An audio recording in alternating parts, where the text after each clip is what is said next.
We start with Governor Katie Hobbs and a report about her legal defense fund that the public didn't know about, financed by donors who weren't identified. Here's Hobbs' response to reporters' questions about the fund. Why not let Arizonans know who you're taking money from? You know, these are people with interest. We're following the campaign finance laws. And as I said, I'm concerned about increased retribution against folks who are stepping up to help defend our democracy. And joining us now is Stacey Bartschinger. She covers the governor's office for the Arizona Republic and has broken several stories raising questions about the governor's transparency with political donations. Welcome back to Square Off. Thanks. Just give us a sense of why did you start digging into these stories? Why did they matter? I mean, I think these are the most important stories that journalists can do, looking at where the money goes in politics, who is influencing or trying to influence our elected officials that are running the state for the good of all people.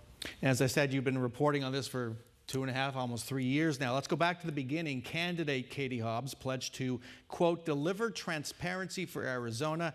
Yeah, within days of her inauguration in 2023, you reported that Hobbs' Inauguration Fund was soliciting $250,000 donations with no reporting of who gave what. What was Governor Hobbs' defense at the time? And I think you had to pester her for an answer, if I remember right. Right.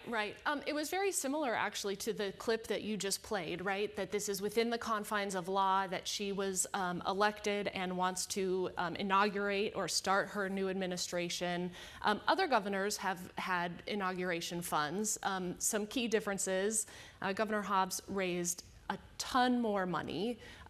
APS was the largest donor at $250,000, and that covered all the expenses. So there's more than $1 million left that she raised from these sources, that it's kind of uncertain what she's even doing with that money. And we should point out APS historically has been a big donor to governors, a big player, got in trouble for that a few years ago. We don't have to go any more deeply than that right now. So let's jump ahead to this past week. Howard Fisher of Capital Media Services reported on that legal defense fund Hobbs' campaign created and received $100,000 from Arizona Public Service, APS, state's largest utility, prolific donor. What was the purpose of that fund?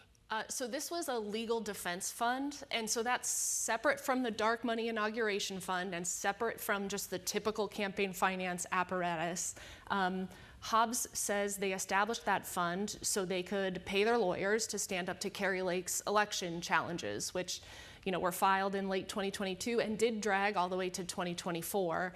But this legal defense fund doesn't have the same public disclosure rules, so there's no requirement that she tell us who is giving sizable donations to that fund. And that's an important point I want to underline, no requirement. So to be clear, what she's doing is legal.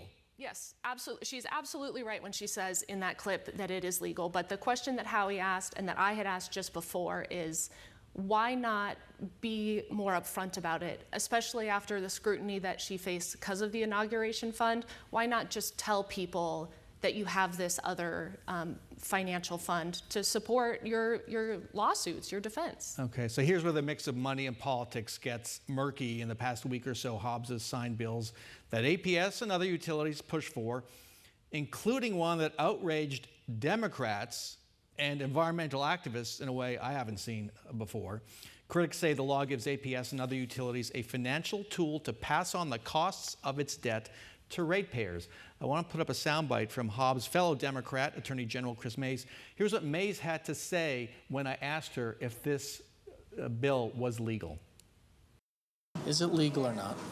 No, it's unconstitutional, you know, and we're taking a very close look at that now and our next steps. And you know, I sent her a veto letter asking her to veto the bill. It's also terrible for consumers. And Chris Mays is a former chair of the Arizona Corporation Commission, which regulates APS and other utilities. And the CorpCom is kind of a part of this bill she signed. Well, right. I mean, they originally had objected to an earlier version, and the concern is that this bill kind of forces them into something when they are the regulators. I think that might be part of what we see coming from Chris Mays down the line.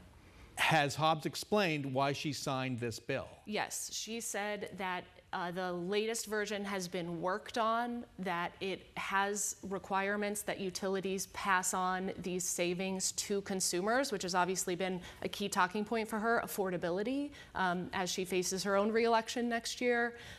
Although you see, groups like the Sierra Club that say this is, she just rubber stamped coal policy. Trump's coal policy. That's what I was talking about when I said it was a pretty harsh statement. She also recently vetoed a bill that would have required more transparency in state contracting.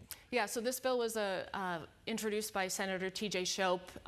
It basically would have made it easier to track when companies that want to do work for the state also make financial donations to the governor or opponents of the governor. And she vetoed it based on a separate provision that has to do with the state's Medicaid program and contracting law there. So I mentioned Katie Hobbs' pledge to deliver transparency. Can you think offhand of where we've seen that, examples of where we've seen that, whether it's campaign finance or other areas of government? That they are keeping that commitment to transparency? Yeah. I mean, I am sure the governor's office would say that the governor is available, for questions like we just saw on a fairly regular basis. Fair. She'll take our questions. Well, that is transparency. Sure. I'll give her that. All right. Got to leave it there. Stacey Barchanger, thanks so much for joining us. Thank you.